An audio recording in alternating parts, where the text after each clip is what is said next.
آپ کے ہاتھ پیر جوڑا کرتے تھے کہ آپ ان کو ووٹ دے کے منتخب کر کے ایوانوں میں بھیج دیں۔ جب وہ ایوانوں میں چلے جاتے ہیں ایک عام آدمی سے مطابقت رکھتا ہی نہیں ہے کسی بھی صورت میں، جب تک تو شہد جیسی چیز کے لیے آپ نے تمام لوگوں کو اکٹھا کیا، ان سے سوال کیا کہ اجازت ہو تو میں بیت المال سے لے لوں، میرے بچوں کا، میرے گھر والوں کا، میری بیویوں کا، مطلب سارا لائف سٹائل جو ہے وہ چینج ہو جانا چاہیے۔ الحمدللہ رب العالمین والصلاة والسلام علی سید الانبیاء والمرسلین۔ تمام دیکھنے والوں کو جنید اقبال کی جانب سے انتہائی محبت کے ساتھ السلام علیکم۔ ناظرین کرام، جب تک یہ جو مقتدر حلقے کی جو زندگی کا انداز ہے نا، جسے آپ لائف سٹائل کہتے ہیں، جب تک وہ لائف سٹائل ایک عام آدمی کی زندگی سے مطابقت نہیں رکھے گا، تب تک آپ کے یہاں کسی قسم کی کوئی تبدیلی نہیں آئے گی، یہ ذہن میں رکھیے گا۔ یعنی اتنا بڑا فرق ہے کہ جن لوگوں کو آپ ووٹ دے کر منتخب کر کر ایوانوں میں بھیجا کرتے ہیں، ان کی زندگی کا انداز یعنی ان کا لائف سٹائل اگر آپ دیکھیں تو انتہائی لگژریس لائف سٹائل آپ کو ان کا نظر آتا ہے۔ آپ کو لگتا ہی نہیں ہے صاحب کہ یہ وہ لوگ ہیں جو الیکشن سے پہلے آپ کے در پر آتے تھے، آپ سے کمٹمنٹ کرتے تھے، آپ سے وعدے کرتے تھے، آپ کے ہاتھ پیر جوڑا کرتے تھے کہ آپ ان کو ووٹ دے کے منتخب کر کے ایوانوں میں بھیج دیں۔ جب وہ ایوانوں میں چلے جاتے ہیں تو ان کی زندگی کے انداز میں اور آپ کی زندگی کے انداز میں آپ کو ایک زمین آسمان کا فرق محسوس ہوتا ہے۔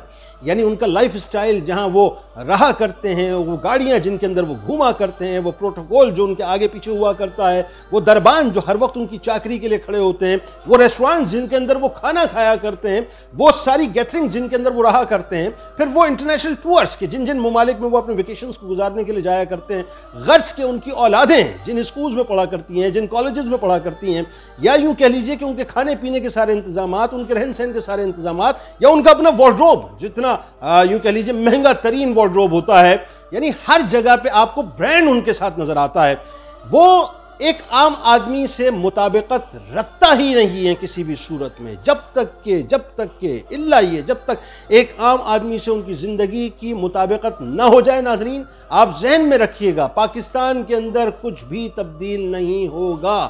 لیڈرشپ اس وقت بنتی ہے، یا لیڈرشپ اس وقت آپ کے لیے یوں کہہ لیجئے کہ معیار ہوتی ہے، یا آپ ان کو یوں کہہ لیجئے کہ اپنا آئیڈیلائز کرتے ہیں، جب وہ بالکل آپ کے درمیان آپ ہی کے لوگ نظر آتے ہیں، ایک عام آدمی کے طور پہ وہ نظر آتے ہیں۔ اب اس کی ایک مثال میں آپ کو دیتا ہوں، اور پھر وہی بات ہے، یہ مثالیں دیتے وقت مجھے یقین مانیے شرم آتی ہے، کیونکہ ہمارے پاس سب کچھ موجود ہے لیکن ہم نے سب کچھ بھلا دیا ہے۔ ہمیں بس ہائے پیسہ، ہائے مال، ہائے سٹیٹس، ہائے طاقت، یہی ساری چیزیں لگی ہوئی، ہائے حکومت، ہائے کرسی، یہ سب ہمارا ایک سمجھ لیجئے کہ گول ہے، ٹارگٹ ہے، اور جس کو ہم اچیو کرنا چاہتے ہیں۔ حضرت عمر فاروق رضی اللہ تعالیٰ عنہ کا عہد خلافت ہے۔ حضرت عمر فاروق رضی اللہ تعالیٰ عنہ جو ہے اپنے لیے ایک سٹینڈرڈ سیٹ کرتے ہیں، اور وہ سٹینڈرڈ کیا سیٹ کیا ذرا غور کیجئے گا۔ یعنی حضرت عمر فاروق رضی اللہ تعالیٰ عنہ فرماتے ہیں کہ بیت المال سے صرف خلیفہ وقت کے لیے 2 کپڑے ہی کافی ہیں، اور ایک یعنی سواری جو کہ حج وغیرہ کے لیے ہوگی، اور یوں کہہ لیجئے کہ اہل و عیال کے لیے جو قریش کا متوسط گھرانہ ہوتا ہے یا متوسط شخص ہوتا ہے، اس کے خرچ کے لیے جتنی ضرورت ہوتی ہے اتنی خلیفہ وقت کو ضرورت ہونی چاہیے۔ کیا ہونا چاہیے؟ 2 کپڑے، 2 جوڑے صرف پہننے کے لیے، حج وغیرہ کے لیے ایک سواری، اور جو متوسط طبقے کے لوگ ہیں قریش کے، ان کے لیے جتنا خرچ کے لیے ضرورت ہوتی ہے اہل و عیال کے لیے اتنا ہی خرچ ہونا چاہیے۔ یہ اسٹینڈرڈ حضرت عمر فاروق رضی اللہ تعالیٰ عنہ نے، جو کہ 22 لاکھ مربع میل کے اوپر حکومت کر رہے ہیں، وہ سیٹ کرتے ہیں۔ وہ یہ بھی کہہ سکتے تھے بھئی بڑی لگژری سواریاں مجھے چاہیے، اور رہنے کے لیے بڑا زبردست ایک گھر ہونا چاہیے، آرام و آسائش ہونی چاہیے، کیونکہ ظاہر ہے اتنی بڑی حکومت ہے، بڑا مجھے پین لینا ہوگا، اور میرے بچوں کا، میرے گھر والوں کا، میری بیویوں کا، مطلب سارا لائف سٹائل جو ہے وہ چینج ہو جانا چاہیے، کیونکہ میں قوم کی خدمت کروں گا، لوگ میری خدمت کریں۔ نہیں، ایسا کچھ آپ نے نہیں کہا، انتہائی سادہ آپ نے جو ہے کنڈکٹ رکھا تھا۔ اچھا ہوا یہ، ایک مرتبہ حضرت عمر فاروق رضی اللہ تعالیٰ عنہ بیمار ہو گئے۔ جب بیمار ہوئے تو علاج کے لیے جو معالج تھا اس نے آپ کو سجیسٹ کیا کہ آپ شہد کھائیں۔ یہ بات جو میں آپ بتانے جا رہا ہوں نا آپ کو ناظرین، اس بات کو یقین مانیے پڑھنے کے بعد جو ہے میں انگشت بدندہ رہ جاتا ہوں کہ یہ تقوی کا معیار تھا، حکمران وقت کا یہ تقوی کا معیار تھا۔ آپ نے مجمع عام کو اکٹھا کر لیا، آپ نے تمام لوگوں کو بلوا لیا، جتنے لوگ وہاں پر آئے، آپ نے ان سے پوچھا بھئی میری طبیعت خراب ہے اور مجھے معالج نے یہ کہا ہے کہ میں شہد کھاؤں، کیا آپ کی اجازت ہے کہ میں بیت المال سے شہد لے لوں؟ یہ خلیفہ وقت پوچھ رہے ہیں، یعنی جو چاہیں تو تو کچھ بھی کر لیں، کوئی ان سے پوچھنے والا نہیں ہے۔ یعنی آپ دیکھیے نا، وہ مثالیں تو موجود ہیں نا کہ مدینے کے اطراف میں آپ گشت کیا کرتے تھے، ضرورت مندوں کو جو چاہتے تھے وہ مطلب دے دیا کرتے تھے، ان کی ضرورتوں کو پورا کیا کرتے تھے۔ لیکن اپنا معاملہ آیا تو شہد جیسی چیز کے لیے آپ نے تمام لوگوں کو اکٹھا کیا، ان سے سوال کیا کہ اجازت ہو تو میں بیت المال سے لے لوں۔ جب لوگوں نے اجازت دے دی، اس کے بعد آپ نے بیت المال سے شہد لیا اور کھانا شروع کیا۔ یہ کنڈکٹ آج ہمارا عالم کیا ہے؟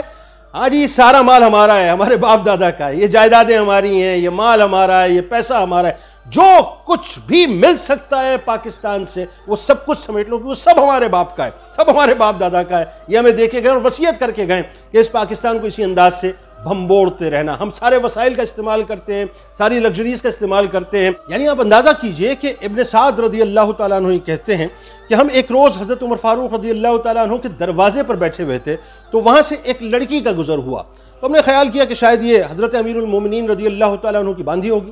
حضرت عمر فاروق رضی اللہ تعالیٰ عنہ کو جب اس بات کا پتہ چلا تو آپ نے فرمایا کیسی باندھی؟ امیر المومنین کو یہ حلال نہیں ہے کہ وہ اللہ کے مال میں سے کوئی باندھی رکھے۔ ذرا سوچئے، یہ خوف کا عالم تھا۔ یعنی آج ہمارے یہاں کیا ہوتا ہے صاحب؟ پروٹوکول آفیسرز ہمارے ہوتے ہیں، سٹاف آفیسرز ہمارے ہوتے ہیں، ہمارا پی آر او ہوتا ہے، ہمارا پی ایس ہوتا ہے، پتہ نہیں کیا کیا عہدے ہم دیتے ہیں۔ ایک طویل لسٹ ہمارے پاس موجود ہوتی ہے، ایک جم غفیر جو ہمارے کہیں آنے سے پہلے موجود ہوتے ہیں، جانے کے بعد کہیں موجود ہوتے ہیں۔ ایک لاہو لشکر ہمارے ساتھ چل رہا ہوتا ہے، گاڑیوں کی گاڑیاں چل رہی ہوتی ہیں، حکومت کا پیسہ، عام لوگوں کا پیسہ بے دریغ اس کا استعمال ہو رہا ہوتا ہے، اس کا ضیاع ہو رہا ہوتا ہے، برباد کر رہے ہوتے ہیں ہم سب کچھ، صرف اور صرف اس لیے کہ ہماری تمکنت، ہماری پھوپھا جو ہے نظر آنی چاہیے، اور لوگوں کے پاس جب ہم جائیں تو لوگوں کے اوپر ہمارا ایک روب، دبدبہ اور ہیبت ہونی چاہیے۔ ہم اس اعتبار سے اپنے پروٹوکولز کو کیری کرتے ہیں، اپنے اسٹاف کے لوگوں کو کیری کرتے ہیں۔ اتنا لاہو لشکر ہمارے ساتھ ہوتا ہے، اور صرف ذہن میں رکھیے گا، یہ ملک کا خزانہ، ملک کا پیسہ برباد کرنے کے علاوہ اور کچھ نہیں ہو رہا ہوتا۔ حضرت عمر فاروق رضی اللہ تعالیٰ عنہ کا جملہ سننے کے بعد آپ کا کلیجہ نہیں کٹتا صاحب اس بات کے اوپر؟ ذرا سوچئے کہ ایک باندھی کا گزر ہوا جو آپ کی نہیں تھی، آپ نے فرمایا کیسی باندھی اور کیوں؟ اس لیے کہ اللہ کے مال میں سے یہ میرے لیے حلال ہی، خلیفہ وقت کے لیے حلال ہی نہیں ہے کہ وہ باندھی رکھے، کوئی کنیز رکھے۔ تو سوال کیا گیا کہ پھر آپ کے لیے کیا حلال ہے؟ اب جو جملے آپ نے فرمایا یہ وہی بات ہے، اور بڑی کمال بات ہے صاحب، اللہ کرے کہ یہ بات سمجھ آ جائے۔ حضرت عمر فاروق رضی اللہ تعالیٰ عنہ فرماتے ہیں کہ دو جوڑے صرف اور صرف میرے لیے حلال ہیں، اور ایک متوسط طبقے کے، یعنی جو گھر والے ہوتے ہیں، متوسط طبقہ جو ہوتا ہے، اس کے لیے کھانے پینے کی جو اشیاء ہوتی ہیں، یعنی ضروریات زندگی، وہ اس کے لیے کافی ہے، اور میری حیثیت ایک عام مسلمان کی سی ہے۔ یعنی دو جوڑے ہوں گے کپڑے، اور جو عام طبقہ ہے اس کی جو ضروریات زندگی ہے پورا کرنے کے لیے جتنی اشیاء کی ضرورت ہوتی ہے وہ مجھے دی جائے گی، اور میری حیثیت ایک عام مسلمان کی طرح ہوگی۔ ذرا سوچئے صاحب کہ آج ہم کیا کر رہے ہیں؟